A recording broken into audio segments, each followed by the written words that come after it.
So Google just announced a few days ago that Firebase Studio is being sunset. Fortunately, they have a few migration paths, one of them being to Google Antigravity, which is an amazing IDE you can use to write code that actually I've been using instead of Firebase Studio recently. They have a sort of built-in migration agent that will take your Firebase Studio projects and pull them into Antigravity. So we're going to go ahead and try that out, see how it works, and see how it'll work for you and your projects.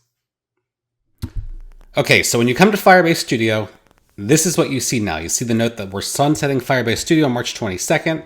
We've got a year to do this migration. Options are to go to Google AI Studio or Antigravity. So, as I said, I would recommend Antigravity. I've already installed Antigravity. I've done a video about this before. So let's go ahead and actually learn about what we need to do here. So you'll see here it talks about options here. We're going to go down and actually go through the steps to follow the migration to Antigravity. So this talks about kind of the reasons why you'd want to do that. We're going to go ahead and actually do this. So for the prerequisites, I know I already have Antigravity. I've got Node. If you haven't installed Antigravity yet, you can download it from their link here. If you don't have Node, I'm not sure why you're watching my channel, but I would recommend NVM. And then for the Firebase CLI, so you need version 15.10 or higher. I likely have an older version of that. So let me check right here. I've got 15.3.1. You can see there's an update available. We can just go ahead and follow the instructions right there to update. So let that do its thing. And while it's doing the update there, we can go ahead and see what we need to do here. Now it talks about for the automated migration, there's a few steps here. In Firebase Studio, you can click Move Now, and that will give you a export method. That will give you an option to do a zip and download it. We previously, at least the project I'm going to show here, which is my usual school worksheet generator, I already have this in Git, so I don't need to do that because I already have it locally because I have the Git project locally. But if you don't, you can go ahead and do that. We can actually take a look at what that looks like. Just for those that haven't, you'll see there's this Move Now button right here in Firebase Studio for your project. So it gives you the option to do that.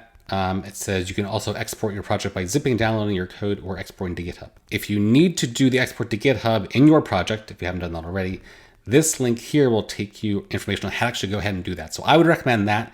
That's what I've already done. I've already gotten this project like you saw locally. Actually, speaking of that, let's see if my update is done. My update here is successfully done there. So if I do Firebase version, we've got 15.11 actually. So back to the instructions now that we have our prereqs in place. So we're going to go ahead and open this in Antigravity. So I have it locally there. I will type Antigravity period to open that up. And here's my project in Antigravity. Now, it actually has a command for us to run, which is this FBS to AGY export, Firebase Studio to Antigravity export. If you want to know what this actually does, you can click this, explain this code, and you'll see it actually will use Gemini and actually explain what this thing is, which as we wait for it, it will say that is a specialized command. It is basically a skill that will help with this migration here. So the great thing is we can actually copy this. And it says recommending using Gemini Flash to kind of save on our costs there, which is great. So we are going to go right into fast, which is kind of the agent mode here. It says we can do this with Flash, so I don't need Gemini 3.1 Pro or low. We'll just try Gemini 3 Flash. I'm going to type in that, paste it in there, and let's see what this migration assistant does.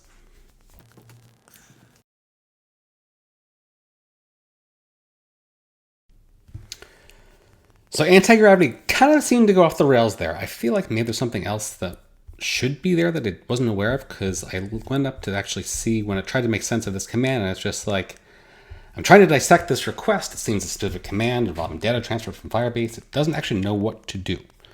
So that leads you to believe there's probably a skill in this zip that we actually need. There's also a manual export option here, which allows you to do this without AI tokens. That's kind of last resort. We might have fun with the tokens here.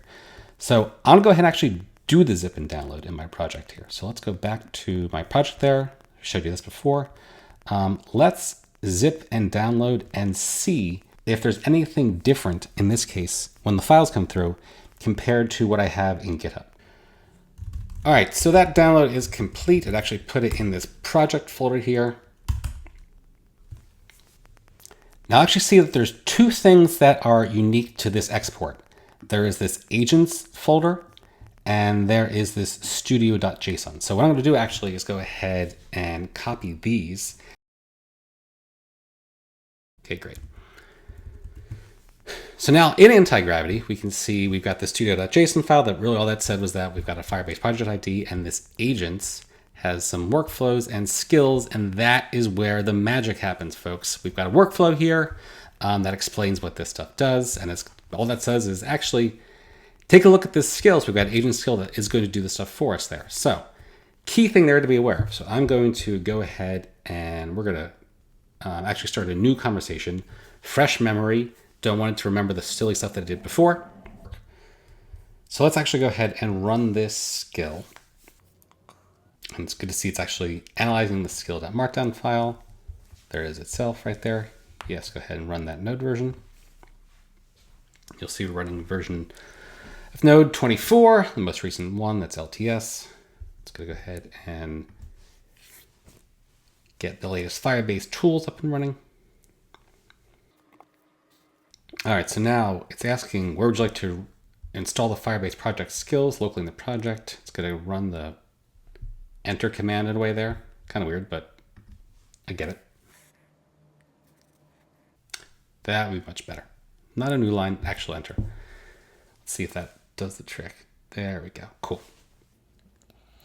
Allow to analyze RMC configuration. Yes, let's go ahead and do that. Let's go run npm install. Run the build, make sure that passes. Looks good. Run the dev server. Now it's going to do this cool part of Antigravity, actually test it in your browser locally. So it's launching localhost 9002. You'll see that kind of blue gradient around it. That means it's actually Antigravity controlling the browser right there. It's like it's running into an error while editing the scratchpad, which is its own little thing. Playback available. It's Antigravity feature to see what it did, which is kind of cool. Let's not worry about it. Scratchpad not working for some reason right now. So this is neat. It created an actual workflow to build the project. Looks like a cleanup, a preview. This is all cool stuff.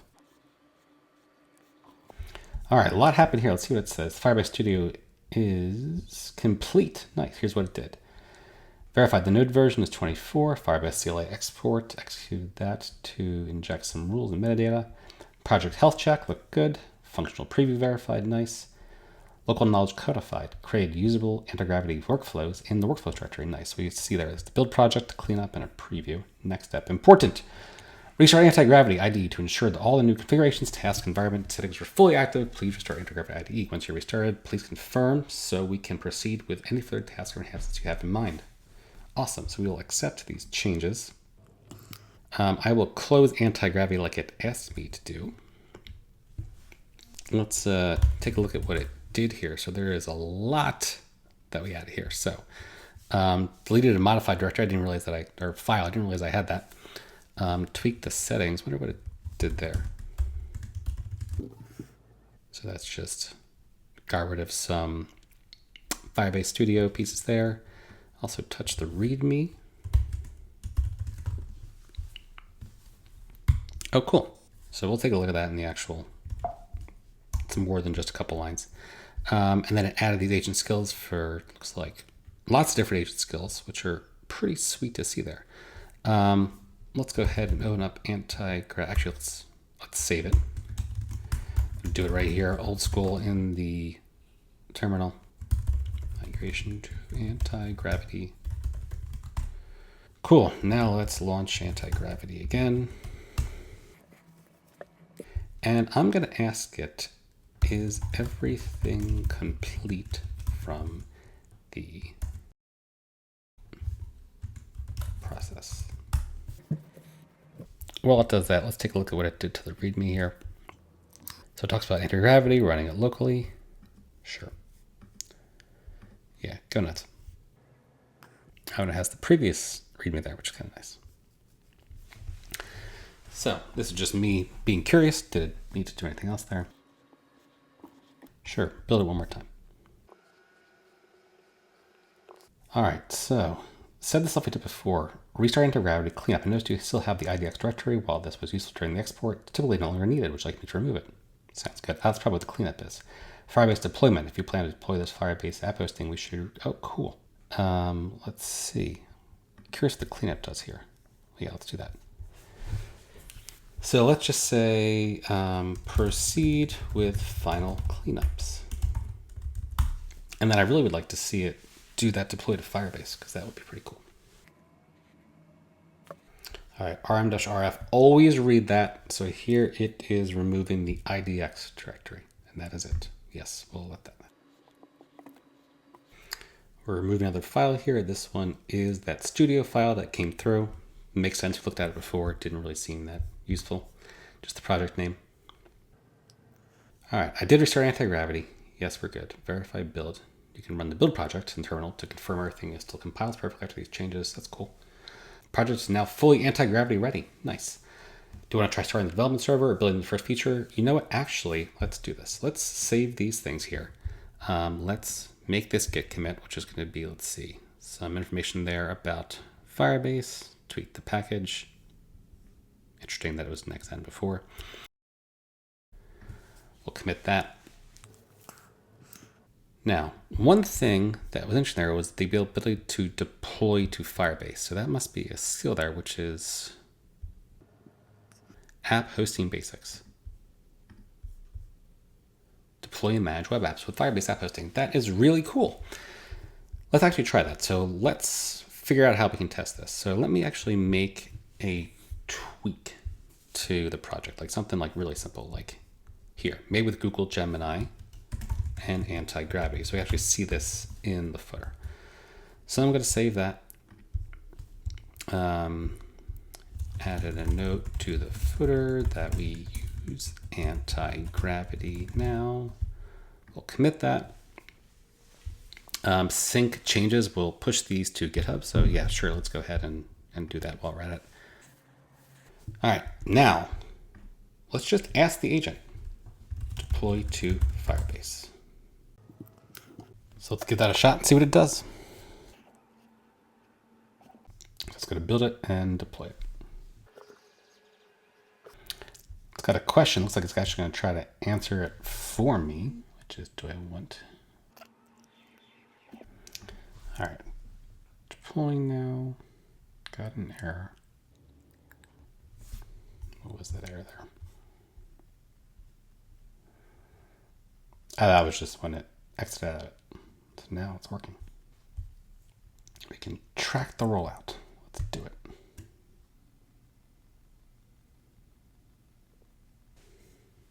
It says it's deployed. Let's take a look. And boom, it actually worked. That's really freaking cool.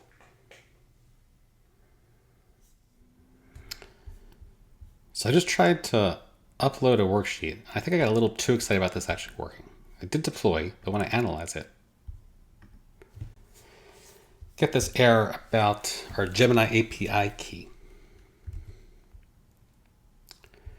So I'm going to go to that URL there, and we see that they've actually changed the plugin. So what I'm going to do is actually ask Antigravity here,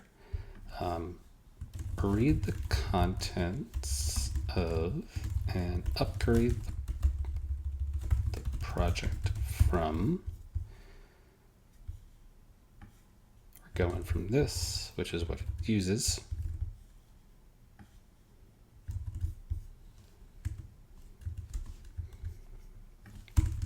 to the new one. And let's see if it can handle that.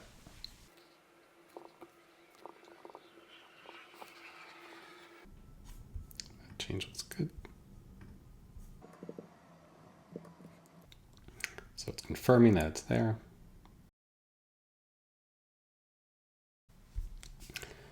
So that is pretty cool. Let me actually try to run this locally and see if it works locally, and then I'll go ahead and push that to Firebase Studio again. So I'll just do npm start to take the built version, run that localhost 3000. We're gonna use my sample worksheet one.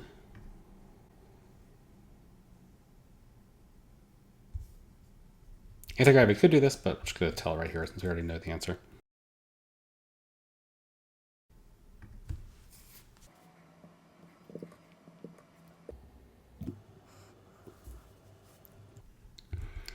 All right, build success. Let's try this one more time.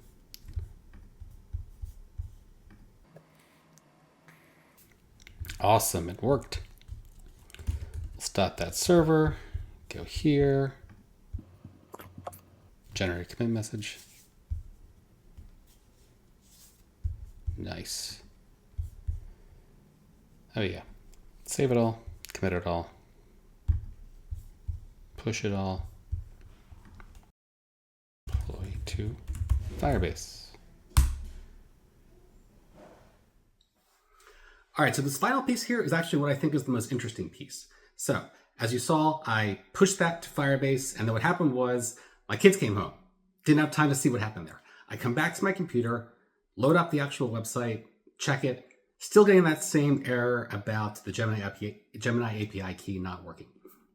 So again, kids home, don't have time for this stuff, take a few minutes. So what I ended up doing was I go to my Google Cloud hosting, I grab a screenshot of the actual secrets settings, and then right here in Antigravity, I go ahead and I add as context that screenshot.